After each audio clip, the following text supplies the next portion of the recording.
नमस्कार, राम राम, राधे राधे।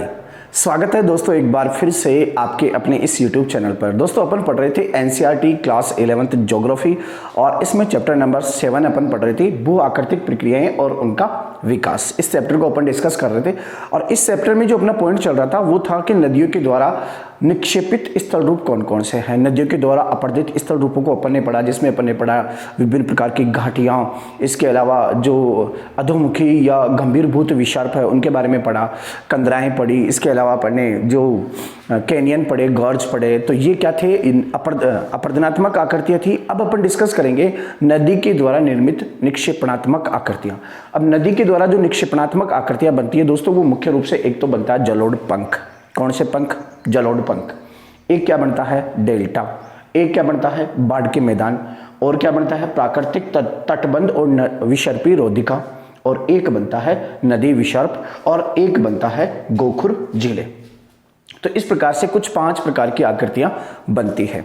तो ये जो निक्षेपित स्थल रूप है इनको अपन एक एक को क्लियर करते हैं, एक एक को डिटेल से समझते हैं। बिल्कुल इम्तिहान से बिल्कुल फोकस के साथ में और पूरे कॉन्फिडेंस के साथ में सुनिएगा, आपको क्लियर हो जाएगा ये कॉन्सेप्ट। पहला आता है आपके नदियों के द्वारा बनाए गए स्थल रूपों में जलोढ़ पंख। जलोढ़ पंख क्या होते हैं दोस्तों? इधर इस चित्र को देखिए, मैंने समझाने की कोशिश की है। ये क्या है? आपका पर्वत है और यहाँ पर भी क्या है? पर्वत है। नदी इस घाटी से बाहर की ओर आ रही है। नदी ये क्या है? यहाँ पर घाटी, गर्त है ना, दोनों पर्वतों के बीच में घाटी बनी हुई है। तो इस घाटी से नदी बाहर की ओर आ रही है। जब बाहर की ओर आ रही है तो इस नदी का वेग हो गया कम, यानी कि पहले तो पर्वतों पे चल रही थी तो नदी का वेग था ज्यादा, लेकिन जैसे ही ये इधर की ओर आती है इस नदी का वेग हो जाता है कम। अब जो भारी पदार्थ थे, स्थूल पदार्थ थे, वो नदी क्या करेगी? यहीं पर जमा कर देगी। जैसे ही घाटी से बाहर निकलेगी नदी यहाँ पर क्या करेगी? भारी पदार्थों को जमा कर देगी। अब भारी पदार्थों को जब वो जमा करेगी तो वो किस आकृति में होंगे? वो होंगे इस प्रकार की शंकु की आकृति में, यानी कि कुछ इस प्रकार की आकृति बन जाएगी जिसे अपन शंकु कहते हैं। शंकु की आकृति बन जाएगी, यानी कि नीचे से फैला हुआ और ऊपर से बिल्कुल ऐसे सीधा तिकोना सा दिखेगा आपको। तो इस प्रकार क्या होगा, जब नदी घाटी से बाहर निकल रही है तो कुछ इस प्रकार का निक्षेपण करेगी जिससे किसकी आकृति बन जाएगी? एक शंकु की आकृति वहां पर बन जाएगी। अब ये जो शंकु, इसे ही अपन क्या कहते हैं? जलोढ़ पंख कहते हैं। तो सीधा सा याद रख लेना, अगर समझ में भी नहीं आया तो, कि नदियों के द्वारा शंकु की आकृति में अवसादों का निक्षेपण। अवसाद क्या होते हैं? अवसाद होते हैं नदी के द्वारा बहाकर लाए गए मटेरियल्स। तो इनका जब निक्षेपण होता है और किसकी आकृति में? शंकु की आकृति में, तो उसे हम क्या कहते हैं? जलोढ़ पंख कहते हैं। एक चीज याद रखना, जो आर्द्र क्षेत्र होते हैं जहां पर बारिश ज्यादा होती है वहां पर ये शंकु कैसे होते हैं? निम्न शंकु होते हैं, यानी कि कम ढलान वाले होते हैं। क्योंकि आपको पता है ज्यादा बारिश होगी तो क्या होगा? एक कीचड़ टाइप का निर्माण होगा और कीचड़ जो होगा वो क्या होगा? एक खड़ा होने के बजाय क्या हो जाएगा? फैल जाएगा। तो शंकु की आकृति क्या होगी? निम्न होगी, यानी कि पार्श्व जो ढलान है, यानी कि जो किनारों के ढलान है वो बिल्कुल मंद होंगे, कम होंगे। जबकि उच्च शंकु कहाँ बनते हैं? शुष्क क्षेत्रों में। शुष्क क्षेत्रों में शंकु की ऊंचाई जो होगी वो अधिक होगी, यानी कि किनारों पर क्या होगा? किनारों का जो ढलान है वो अधिक होगा। समझ में आ रहा है आपको? फिर आगे देखते हैं, इन्हीं जलोढ़ पंखों में किसका निर्माण होता है? जल वितरिकाओं का निर्माण होता है। जब ये शंकु बन गया और इस शंकु से जब नदी आ रही थी तो अब क्या होगी? नदी ऐसे अलग अलग वितरिकाओं में बढ़ जाएगी, अलग अलग भागों में बढ़ जाएगी। इसे कहेंगे अपन जल वितरिकाएं।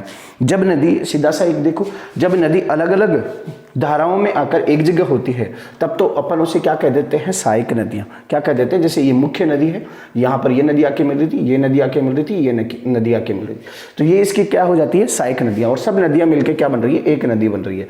तो ये तो हो जाती है इसकी सहायक नदियां, यानी कि ट्रिब्यूटरीज। और जब एक मुख्य नदी से जब वो अलग अलग भागों में बढ़ जाती है ना, तो जब अलग अलग भागों में बढ़ जाती है तो उसे अपन क्या कह देते हैं? जल वितरिकाएं कह देते हैं, डिस्ट्रीब्यूटरीज। क्या कह देते हैं? डिस्ट्रीब्यूटरीज। और जब एक होती है तो उसे क्या कहते हैं? ट्रिब्यूटरीज। तो डिस्ट्रीब्यूटरीज और ट्रिब्यूटरीज दोनों समझ गए होंगे आप लोग। तो यहाँ पर जलोढ़ पंखों में किसका निर्माण होता है? जल वितरिकाओं का निर्माण होता है। तो ये जलोढ़ पंख हो गए। दूसरा आता है आपका डेल्टा। डेल्टा में बताओ दोस्तों जल वितरिकाओं का निर्माण होता है या सहायक नदियों का निर्माण होता है, यानी बहुत सारी नदियां एक जगह होती है या एक नदी अलग अलग भागों में बढ़ती है, एक नदी अलग अलग भागों में बढ़ती है। इस प्रकार की आकृति बनती है और ये मुख्य रूप से कहां पर बनती है, समुद्री तटीय क्षेत्रों में। नदियां समुद्र में गिरने से पहले क्या करती है, अलग अलग भागों में बढ़ जाती है और अलग अलग भागों में बढ़कर एक डेल्टाई क्षेत्र का निर्माण करती है, जिसे हम क्या कहते हैं, डेल्टा। अब दोबारा से आपको बता देते हैं डेल्टा क्या होता है। डेल्टा होता है दोस्तों समुद्र के किनारे पर जब नदी अलग अलग भागों में बढ़ जाती है और एक कटे फटे क्षेत्र का निर्माण करती है तो उसे हम क्या कह देते हैं, डेल्टा कह देते हैं। जैसे मान लीजिए ये कोई आपका समुद्री तटीय क्षेत्र है, यहाँ से नदी आ रही है और इस तरीके से वो अलग अलग भागों में बट गई, तो ये क्या बन गया, यहाँ पर डेल्टा बन गया। यहाँ पर नदी क्या करती है, अवसादों को समुद्र में दूर तक निक्षेपण करती है और अगर यहाँ पर मैदानों का निर्माण जो हो रहा है ना, तो इसे अपन क्या कह देते हैं, डेल्टा मैदान। ये भी याद रख लेना, इसको क्या कह देंगे, डेल्टा मैदान। तो डेल्टा समझ में आ गया, जलोढ़ पंख समझ में आ गया। अब बात करते हैं बाढ़ मैदान की। दोस्तों नदी के द्वारा निक्षेपित जो स्थल रूपों में सबसे महत्वपूर्ण जो स्थल रूप है वो है आपके बाढ़ मैदान, यानी कि जो मैदान बनते हैं वो नदी के निक्षेपण से बनते हैं। जैसे कि उत्तरी भारत का जलोढ़ का मैदान अपन पढ़ते हैं, उत्तरी भारत का मैदान, तो वो किससे निर्मित है, नदियों के निक्षेपण से निर्मित है।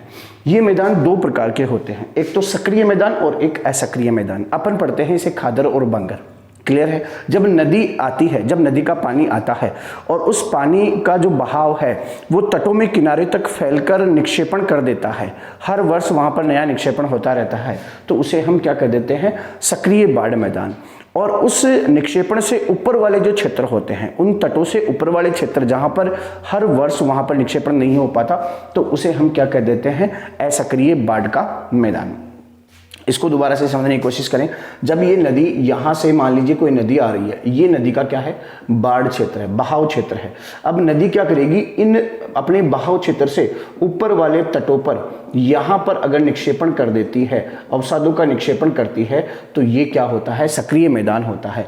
लेकिन इस सक्रिय मैदान से भी ऊपर की ओर, यहाँ की ओर हर बार पानी जो निक्षेपण है वो निक्षेपण नहीं हो पाता, तो उसे हम क्या कह देते हैं, असक्रिय बाढ़ मैदान। अब ये जो असक्रिय बाढ़ मैदान है वो दो तरीके का होता है, एक तो बाढ़ मैदान यानी कि मुख्य नदी के द्वारा निक्षेपित किया गया मैदान, या फिर सरिता निक्षेप यानी कि दूसरी जो ट्रिब्यूटरीज है, दूसरी जो धाराएं हैं जो मुख्य नदी में आके मिल रही है, अगर वो डिपॉजिट करती है तो वो भी क्या होता है, सरिता निक्षेपण यानी कि असक्रिय बाढ़ का मैदान होता है। दोबारा से समझो, बाढ़ मैदान, असक्रिय बाढ़ मैदान को दो भागों में बांट रहे हैं। एक तो बाढ़ निक्षेप यानी कि ये जो नदी है, अगर ये नदी यहां तक पानी इसका फैल जाता है और ये नदी ही यहां पर डिपॉजिट करती है, तो वो तो हो जाता है बाढ़ निक्षेप।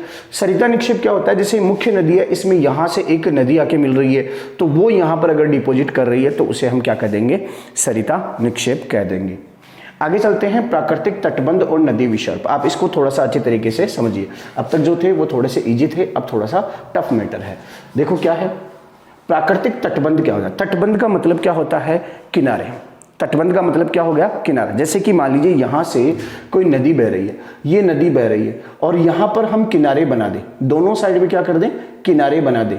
तो अगर अपन यहाँ पे किनारे बनाएंगे किसी नदी को, जैसे अपन बनाते हैं ना खेत में पानी को बहाने के लिए केरी धोरा बनाते हैं, जो धोरा बनाते हैं, धोरा, तो पानी धोरे के बीच से जाता है, दोनों साइड में ऊंची दीवारें होती है ना। तो वैसे ही तटबंध बनते हैं, लेकिन इनको कोई बनाता नहीं है, ये नेचुरल रूप से बनते हैं, प्राकृतिक रूप से बनते हैं। ऐसे क्यों बनते हैं सर, ऐसे इसलिए बनते हैं, जब नदी बहकर जाती है ना, तो वो क्या करती है, अपने तटों पर क्या करती है, निक्षेपण करती है।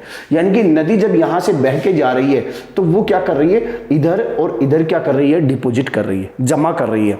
तो दोनों किनारों पर जमा कर रही है, तो दोनों किनारे क्या हो जाएंगे, उच्च हो जाएंगे, दोनों किनारे ऊंचे हो जाएंगे, बीच वाला क्षेत्र नीचा रह जाएगा, तो उसे क्या कह देंगे अपन, प्राकृतिक तटबंध कह देंगे। अब ये विसर्प रोधिका है, इसको हम आगे समझते हैं, नदी विसर्प में समझते हैं। विसर्प रोधिका क्या होती है, प्राकृतिक तटबंध समझ में आ गया, नदी के दोनों किनारों के तटबंध। धोरे को याद रखना, अब धोरा जिसमें अपन पानी बहाकर ले जाते हैं, दोनों किनारे होते हैं, जिसको हम बनाते हैं। लेकिन जब मैदानों में इस प्रकार की आकृति बनती है, बड़ी नदियां मुख्य रूप से बनाती है, तो इस प्रकार की आकृति बनती है, तो उसे हम प्राकृतिक तटबंध कहते हैं। अब नदी विसर्प और विसर्प रोधिका अपन इसमें पढ़ते हैं। नदी विसर्प क्या होता है दोस्तों, जब नदी पर्वतों से मैदानी क्षेत्रों में बहती है।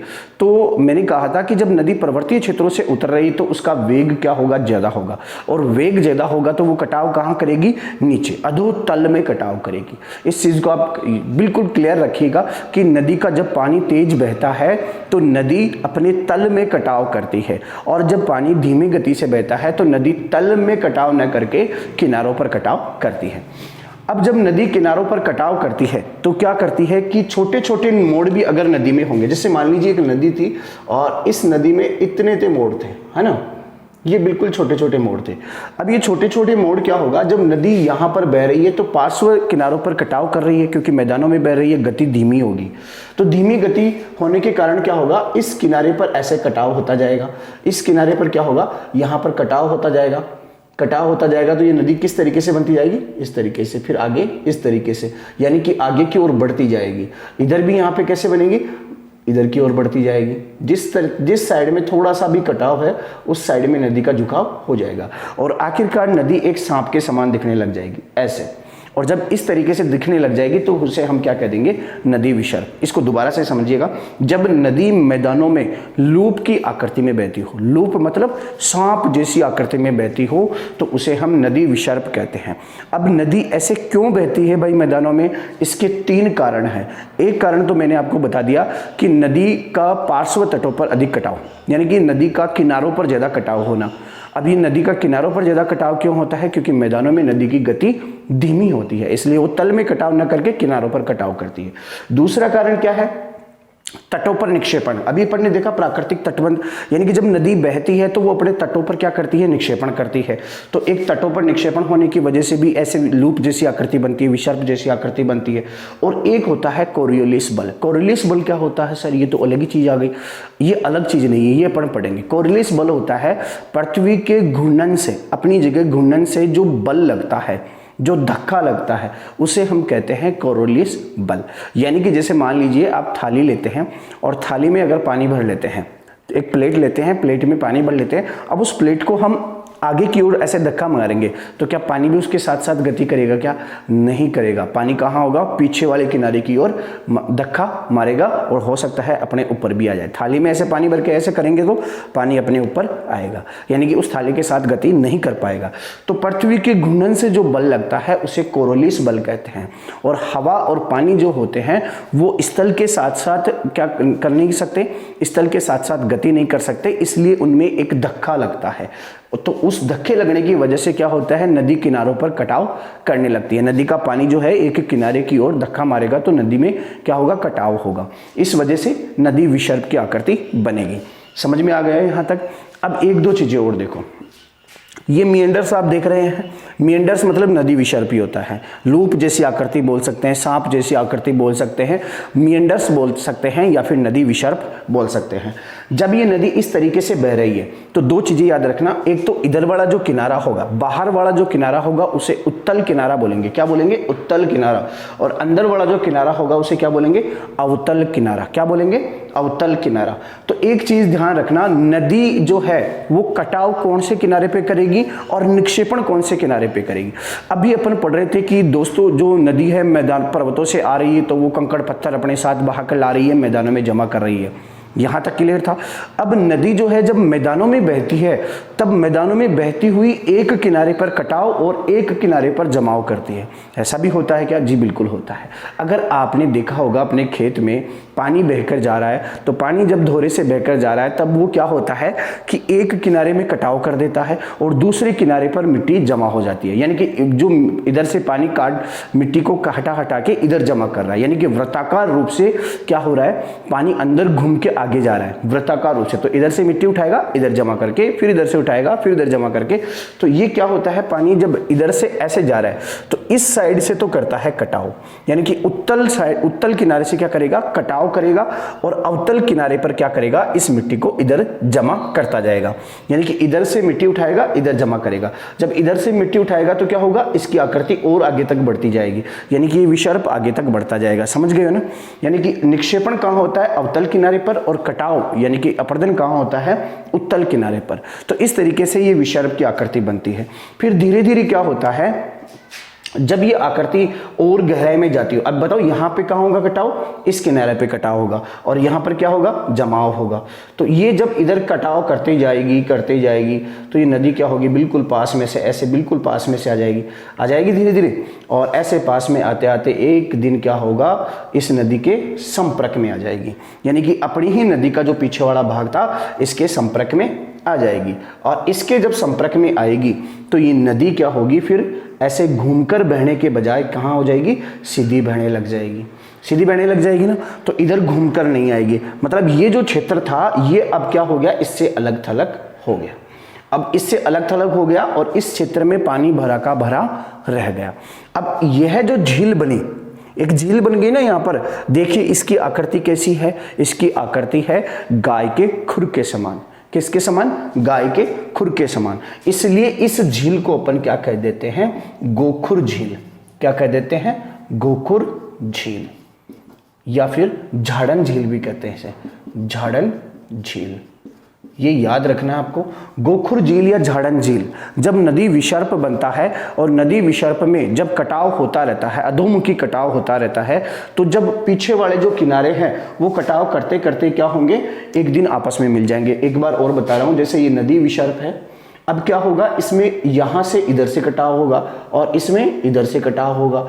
तो ये कटाव जब बढ़ता जाएगा इस तरीके से, तो एक दिन क्या होगा कि ये नदी जो है पूरी तरीके से आपस में मिल जाएगी ऐसे, और इधर वाला जो भाग है, जो ऐसा भाग था, वो एजिटेट अलग से अलग थलग हो जाएगा इस नदी से, कुछ इस तरीके से।